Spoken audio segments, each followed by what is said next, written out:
ಮಂದಿ ಗೆದ್ದಿದ್ದಾರೆ.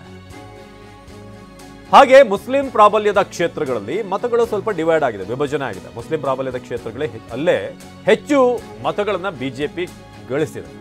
ಎಸ್ಪಿ ಕೋಟಾದ ಕ್ಷೇತ್ರಗಳಲ್ಲೂ ಕೂಡ ಕಮಲ ಕಿಲಕಿಲ ಅಂತ ಹೇಳಿದೆ. ಇದು ಮತ್ತೊಂದು ಕಾರಣ. ಈಗ ಬಿಜೆಪಿ ಯಾಕೆ ಇಂಥ ಒಂದು ಬಹುಮತವನ್ನು ಪಡೀತು ಅಂತಂದ್ರೆ ಮುಸ್ಲಿಂ ಪ್ರಾಬಲ್ಯದ ಕ್ಷೇತ್ರದಲ್ಲೂ ಕೂಡ ಬಿಜೆಪಿ ಹೆಚ್ಚಿನ ಮತ ಗಳಿಸಿದೆ. ಎಸ್ಪಿ ಕೋಟಾದ ಕ್ಷೇತ್ರದಲ್ಲೂ ಕೂಡ ಕಮಲ ಗೆದ್ದಿರೋದ್ರಿಂದ ಇದು ವರ್ಕೌಟ್ ಆಯಿತು. ಅಂದರೆ ಇಷ್ಟು ಕ್ಷೇತ್ರಗಳು ಗೆಲ್ಲೋದಕ್ಕೆ ಕಾರಣ ಒಂದು ಜಾಟ್ ಸಮುದಾಯದ ಕ್ಷೇತ್ರಗಳನ್ನು ಕಬ್ಜಾ ಮಾಡಿದ್ದು, ಅಂದರೆ ಹೆಚ್ಚಿನ ಪ್ರಾಬಲ್ಯ ಇರುವಂಥ ಕ್ಷೇತ್ರಗಳು.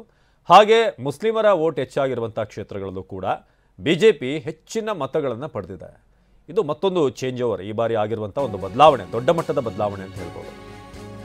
ಇನ್ನು ದೆಹಲಿಯಲ್ಲಿ ಮಿಡಲ್ ಕ್ಲಾಸ್ ಮಂದಿ ಕಿಂಗ್ ಮೇಕರ್ ಹೊರಕೆ ಬಿಟ್ಟು ಕಮಲಕ್ಕೆ ಜೈ ಎನ್ನಂತ ಮತದಾರರು. ಸಾಕು ನಮಗೆ ಆಮ್ ಆದ್ಮಿ ಪಾರ್ಟಿ ಆಡಳಿತ ನೋಡಿದೀವಿ 2 ಸಲ. ಆ ಪರ ಜನ ಮತ ಹಾಕಿದ್ರು. ಜೊತೆಗೆ ಬಹಳಷ್ಟು ಬುದ್ಧಿವಂತ ಮತದಾರರಿರುವಂಥ, ಹೈಲಿ ಕ್ವಾಲಿಫೈಡ್ ವೋಟರ್ಸ್ ಇರುವಂಥ ಒಂದು ಕ್ಷೇತ್ರ. ಹಿಂದೆ 3ರಿಂದ 8 ಸ್ಥಾನಕ್ಕೆ ತಳ್ಳಲ್ಪಟ್ಟಿದೆ. ಇದೀಗ 2020ರಲ್ಲಿ ಬಿಜೆಪಿಗೆ ಅವಕಾಶವನ್ನು ಕೊಟ್ಟಿದ್ದಾರೆ ಮತದಾರರು.